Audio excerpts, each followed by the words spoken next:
네, 매일 아침 꼭 챙겨야 할 뉴스 딱 3개만 골라서 깊게 들여다봅니다. 뉴스 세계 시간인데요. 오마이뉴스의 곽우신 기자 모셨습니다. 어서 오세요. 네, 안녕하세요. 그리고 박지훈 변호사 모셨습니다. 어서 오세요. 안녕하십니까? 네, 김종배의 시선집중 유튜브 라이브로 진행이 되고 있습니다. 유튜브에서 검색하시면 바로 뜨니까요. 좋아요, 구독 버튼도 눌러주시고 의견도 달아주시기 부탁드리겠습니다.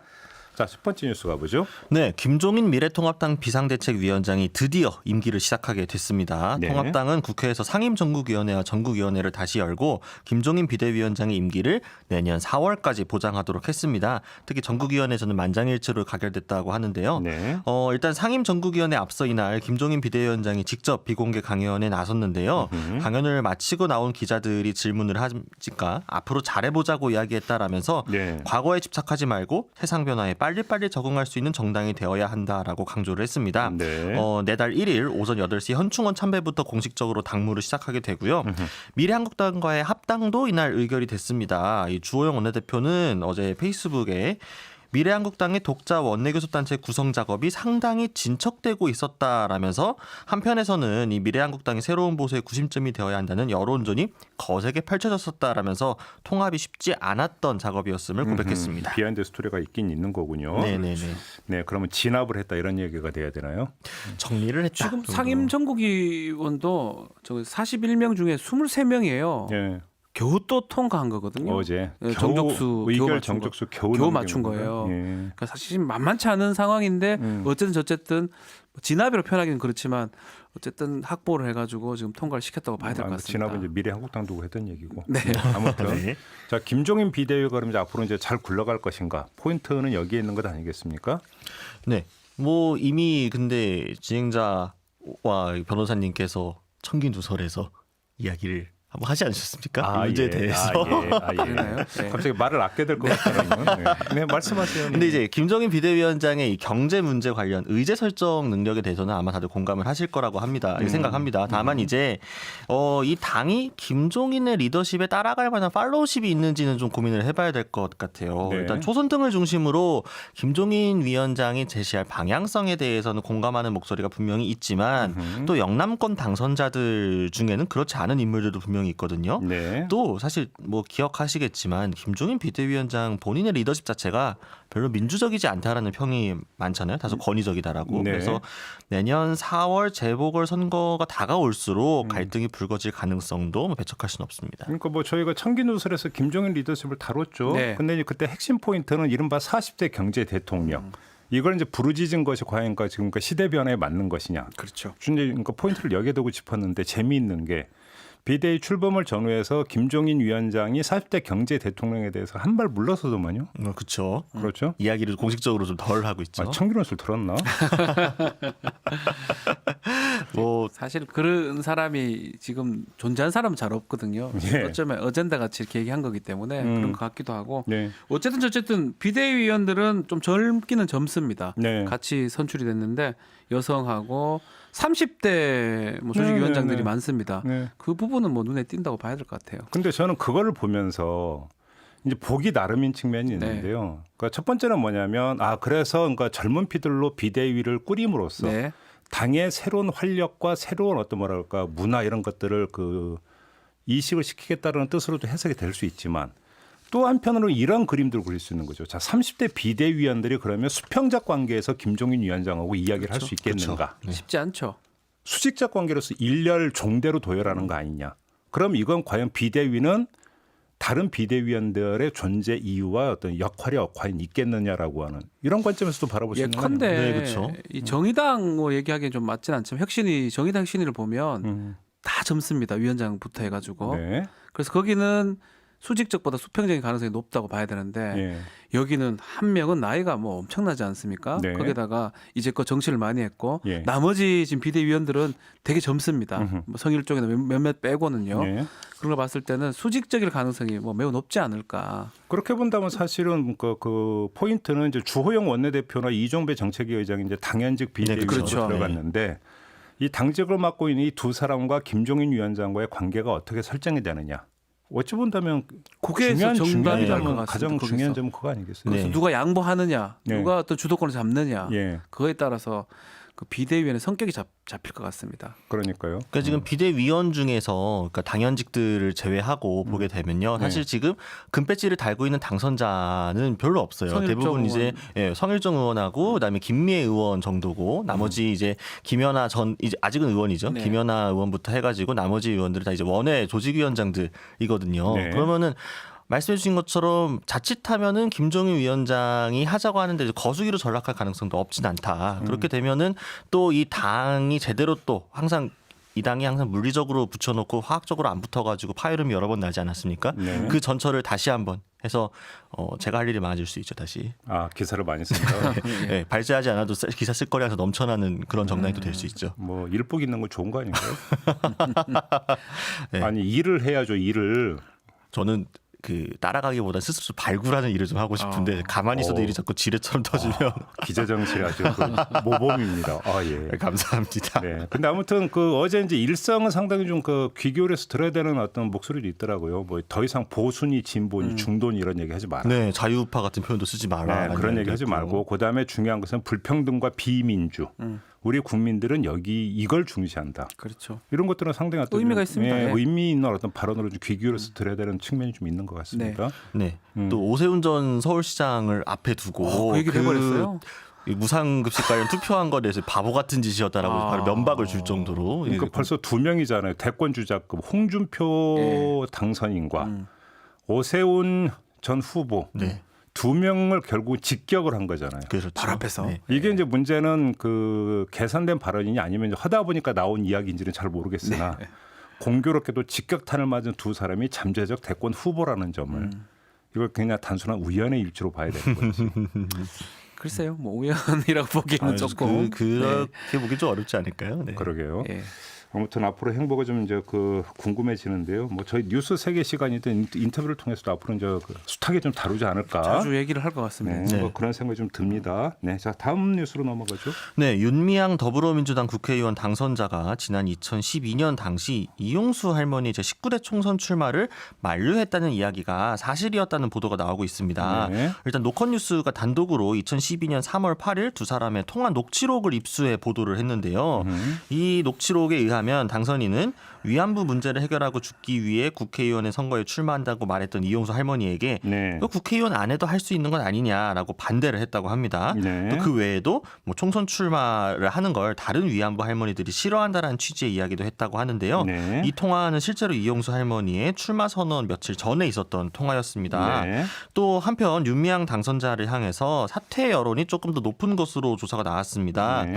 오마이뉴스가 이제 리얼미터에 그 의뢰를 해서 만 18세 이상 성인 남녀 500명을 대상으로 여론조사를 한 건데요. 네. 할머니의 두 번째 기자회견이 있었던 다음 날인 26일 날 조사를 한 겁니다. 네. 의원직 사퇴가 70.4%, 사퇴할 필요가 없다가 20.4%, 잘 모르겠다가 9.2%였는데요. 네. 이걸 또 이제 좀 더 들여다보면 또 복잡합니다. 민주당 지지층에서는 사퇴 여론이 51.2 필요 없다가 34.7%였고요. 네. 열린민주당 지지층에서는 사퇴가 37.9 필요 없다 45.3으로 역전되어 있습니다. 네. 또 대통령 국정수행 적극 긍정층에서도 사퇴가 45.5 필요 없다가 43.1로 좀 비슷하게 나와서 네. 여권 지지층 내에서는 좀 복잡했던 것으로 나옵니다. 응답률 5.5%, 표본오차 95%, 신뢰 수준 플러스 마이너스 4.4%였습니다. 네. 관련해서 지금 저희가 3부에서 그 뭐지 그러니까 출마 이야기가 이제 두 갈래 아니겠습니까? 이용수 할머님의 네. 2012년 19대 총선 직전에 비례 후보 신청 이 문제 하나하고 그다음에 윤미향 당선인의 이제 그 공천과 이제 그 비례대표 의원직 네. 진출 이 두 가지 이제 갈래가 있는 것 같은데요. 관련해서 이제 후자와 관련해서 3부에서 더불어시민당 우이종 전 대표와의 지금 인터뷰가 예정이 되어 있습니다. 네. 어떤 경위를 통해서 공천을 받게 됐는지 이거에 대해서는 그 인터뷰에서 좀 소화를 하도록 하겠고요. 조금 전에 좀 뉴스가 하나가 떴는데요. 윤미향 당선인하고 계속 연락을 취해왔던 것으로 알려진 정춘숙 민주당 의원이 기자들한테 밝히기를 그러니까 오늘이나 내일 중으로 윤미향 당선인의 입장 표명이 있을 것이다. 이렇게 밝혔다고 합니다. 민변 출신 변호사에게 사건을 의뢰를 하고 계좌 내역 등을 살펴보는 거 하면서 이제 해명 관련 자료들을 준비를 하고 있는 네. 것으로 이렇게 좀 알려지고 어쩌면 이 있다는 건데. 부분이 조금 중요한 겁니다. 이 사실 나머지 고발된 부분도 있지만 그거는 뭐 바로 해명될 게 아닌데 네. 요거는 개인 계좌로 받았던 뭐 얘기들이거든요. 후원금을. 네. 그 부분은 통장만 보여주면 해명이 돼요. 네. 그래서 어떻게 썼다고 보여줄 수 있기 때문에 예. 다만 이제 그 얘기는 했었어요. 하나하나 대응하다 보니까 계속 다른 얘기가 나와서 그래서 아마 지금 공식 일정에 참석하지 않고 10일간 정도 안 보였었어요. 유명 당선자가. 네. 이거 준비를 하고 있었던 걸로 보이고 국회 개원하기 전에 정확하게 입장을 표명할 것으로 생각이 듭니다. 그러니까요. 뭐 그러니까 종합 소명이 필요하다는 그렇죠. 이야기는 이 자리에서도 했었던 거고. 뭐 저는 이건 만약에 이제 그 오늘이나 내일 중으로 종합적으로 네. 어떤 입장 설명하고 사실관계에 대해서 소명했다면 그건 바람직한 일이다. 이거는 반 정도는 해명이 되는 겁니다. 만약에 이 개인 계좌 부분을 받았던 부분들이 얘기가 된다면요. 근데 이제 그거는 이제 내역에 대해서 얼마나 이제 소상하게 그렇죠. 밝히는 걸 보고 판단하는 문제인 것 같고요. 그렇죠. 일단은 어떤 그 이제 종합적으로 그러니까 소명을 하는 자리를 가질 예정이라는 것은 반가운 소식인 것 같고 네. 거기서 이제 종합 소명 내용이 얼마만큼 이제 그 깨끗하게 의혹을 그 지워줄 수 있는 것이냐. 이거는 말 그대로 뚜껑을 열어봐야 더 중요한 되는 것이니까. 부분이죠. 예. 요거는 지금 뭐라고 예단할 수 있는 그런 성질의 문제는 좀 아닌 것 같습니다. 자, 마지막 뉴스로 넘어가죠. 네, 경북 경주경찰서가 최근 화제가 되고 있는 초등학교 인근 스쿨존에서 일어난 교통사고를 수사하기 위해서 합동수사팀을 구성했다라고 밝혔습니다. 이 네. 교통범죄수사팀과 형사팀이 합동팀인데요. 이게 어제 하루 종일 논란이 됐었죠. 네, 이제 사건이 일어났던 건 지난 25일이었습니다. 경주시 한 초등학교 인근 어린이 보호구역에서 초등학생이 탄 자전거를 승용차가 들이받는 사고가 발생을 했는데요. 네. 피해자는 9세 남자아이였습니다. 이제 피해 학생의 가족들은 이 SUV 승용차 운전자가 운전자의 5살 난 딸을 때린 9세 남아가 사과 없이 자전거를 타고 가자 200m 가량을 뒤쫓아와 고의로 추돌한 거다라고 좀 주장을 하고 있는데요. 네. 운전자를 상대로 사고 경위 등에 대해서 경찰은 1차 조사를 마치고 다각도로 수사 중이라고 합니다. 네. 다만 지금 가해자 측은 현재 언론과의 접촉을 피하고 구체적인 사고 경위에 대해서 해명하고 있지 않은데요. 다만 경찰을 통해서는 고의가 아니라 우발적 사고라고 주장하고 있는 것으로 전해지고 있습니다. 일단 논란거리는 이게 좀 고의냐 아니냐 일단 그러니까 첫 번째 네. 논란거리 이거 아니겠어요? 그렇죠. 영상을 보면 아유 충격적입니다. 사실은 뭐 이거 이 얘기는 뭐 할 필요가 없을 것 같긴 한데 잘못했으면 큰일 날 뻔했어요. 안쪽으로 만약에 이렇게 전도가 됐으면 아이가. 근데 뭐 그렇게 큰 사고는 안 됐지만 상황상으로는 영상으로 봐서는 고의의 측면이 좀 커 보이는 게 사실입니다. 좀 갈리더라고요. 네. 예. 이게 이제 고의 가능성이 충분히 있는 거 아니냐. 네. 예를 들어서 어떤 그 이제 시야라는 거 보면 그렇죠. 운전자 입장에서 시야에 사실은 그 9살 이제 그 남자아이가 들어와 있는 상태에서 그대로 주행을 했다는 점이라든지 그렇죠. 1차로 어떤 그 이제 그 자전거를 받은 다음에도 조금 더 주행을 했다라는 점이라든지 네. 이런 것들을 보면서 고의성이 있는 거 아니냐라고 이야기하는데 또 다른 이야기도 좀 나오고 있는 것 같고요. 그렇죠. 그런데 이거는 사실은 저희가 여기서 예단할 수 있는 성질의 문제는 이거는 요새는 블랙박스라든지 그 시뮬레이션 기법으로 네. 도출해낼 수가 있습니다. 시선 이런 거. 바로 그거죠. 막 그걸 해낼 겁니다. 아마 고인지 가실인지. 이제 고의냐 아니냐를 가르는 그러니까 중요한 기준 중에 하나가 그래서 1차로 이제 그 자전거하고 충돌을 한 다음에 운전자가 운전을 어떻게 조작했느냐. 그렇죠. 이게 이제 핸들 관건이라고 같은 거. 이야기를 해서 예. 속도를 줄였거나 브레이크를 네. 밟았거나 이런 것들이 있었느냐가 하는데 이걸 확인할 수 있는 게 만약에 블랙박스가 달려 있다면 확인이 가능한 거죠. 확인됩니다. 예. 그렇죠. 요새는 다 확인해냅니다. 거의. 그러니까요. 근데 더 딜레마가 좀 있어요. 이게 좀 웃으면 안 근데 되는데. 이제 문제는 거기서 두 번째 논점이 나오는 그게 거예요. 딜레마입니다. 그게. 이게 고의냐 아니냐에 따라서 적용되는 법규가 다르다면서요. 네. 이게 이제 결국 이제 민식이법에 대해서 사실 반대 청원도 사실 올라가기도 했고 뭐 그게 채택이 되진 않았습니다. 20만 안 넘었습니다. 네. 계속 일각에서 논란이 되는 게 민식이법이 좀 처벌이 과한 거 아니냐 과실범인데 네. 스쿨존에서 아동의 상해 범죄 아동을 교통사고로 상해 입혔을 때 1년에서 15년 사이의 징역 뭐 벌금도 있긴 합니다. 네. 근데 지금 그건 과실이고요. 일부러 아이를 쳤을 때 특수 상해죄거든요. 왜냐하면 위험한 물건입니다. 자동차가. 네. 이때는 특수 상해되면 1에서 10년 사이의 징역입니다. 네. 고의범은 10년까지인데 과실범은 15년까지입니다. 네. 이거는 말이 안 맞지 않느냐. 그래서 지금 이 민식이법에서 이게 논란이 되고 있는데 딱 딜레마 같은 상황이 지금 발생한 겁니다.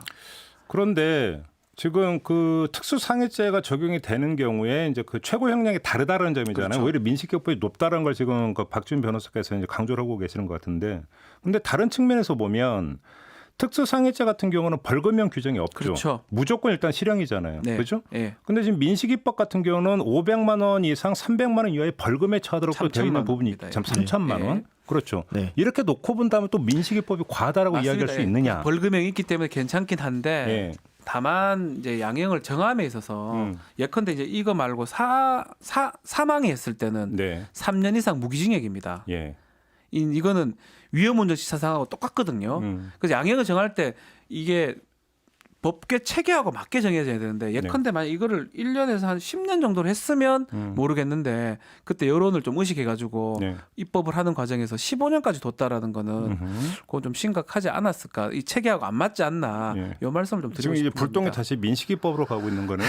그러니까 이제 지금 그 민식이법이 통과되고 나서 일각에서 또 민식이법을 좀 반대하는 여론들이 좀 있었잖아요. 또 예. 이러면서 그 과정에서 가짜 뉴스가 나오기도 하고 실제 이제 피해 당사자들에 대한 어떤 악성 음해도 나오고 했는데 지금 이 사건 같은 경우에 좀 굉장히 논란이 복합적으로 좀 섞여 있습니다. 사실. 네. 그러니까 민식이법에 원래 좀 반대했던 그런 여론을 주장하는 사람들은 이 사건을 계기로 요 방금 말씀해 주신 형량을 걸고 넘어지면서 민식이법 자체를 좀 무력화시키고 싶어하는 그 여론을 좀 만들려고 하는 의도가 분명히 있거든요. 일각에서는. 그러니까 그런 부분에 대해서 조금 구분해 놓고 그러니까 법 체계가 잘못된 거를 조정해가고 정비해야 되는 문제와 또 이 사건의 실제적 진실에 접근해서 피해자와 가해자의 명확한 그거를 잣대를 들이밀어야 되는 것과 또 지금 이 민식이법 원래 입법 취지가 무엇이었고 이걸 잘 실현하기 위한 방법이 무엇인지는 다 별개로 가야 되는데 어느 순간 이게 다 이 누리꾼들 사이에서 막 뒤섞이게 되면서 약간 좀 이상하게 막 유튜버들이 나서가지고 또 막 여론전을 하거나 이게 좀 숟가락을 얻는다거나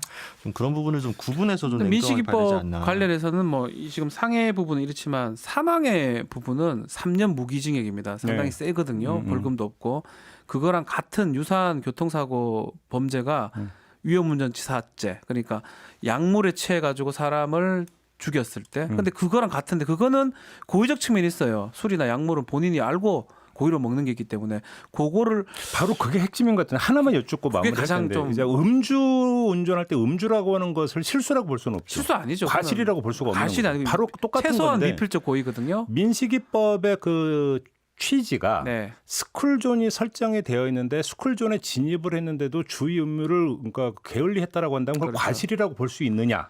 사실은 그러니까 가장 근본적인 문제의식은 여기에 있는 거라고 해석을 해야 과실이라고 된다. 봐야 돼요. 법 체계적으로 봤을 때는. 법리에는 몰랐고 주의해야 되는데 주의 못했고 회피해야 되는데 회피 못했고 예견해야 되는데 예비 못한 게 과실인데 스쿨존을 인식 못했고 아동임을 인식 못했고 안전 의무를 못했으니까 이건 다 과실 부분이거든요. 그렇지만 똑같은 지금 형량이 있는 위험운전치사죄는 고의범죄에 가까워요. 아니 제가 드리는 질문은 그러니까 지금 뭐 일부 보도가 그런 게 있는데 스쿨존에 대한 어떤 그 표시나 이런 게 좀 그러니까 그 희미하고 이런 게 많다. 그렇죠. 이런 어떤 현실적인 문제는 지적이 돼야 된다고 봐요. 그렇죠. 100% 네. 공감을 하는데 스쿨존에 자기가 진입하는 것을 알고 있음에도 불구하고 그러니까 주의를 어떤 그 게을리해서 사고를 냈다면 그걸 과연 과실로 볼 수 있는 제가 질문 드리는 건 딱 그거거든요. 그것도 과실이라고 봐야 되겠죠. 그래요? 예. 논점이 하나 생겼다. 저는 그것도 과실로 생각됩니다. 정리를 하도록 예. 하겠습니다. 자 뉴스 세계 이렇게 마무리하도록 하겠습니다. 박지훈 변호사, 곽우신 기자와 함께했습니다. 고맙습니다. 감사합니다. 감사합니다.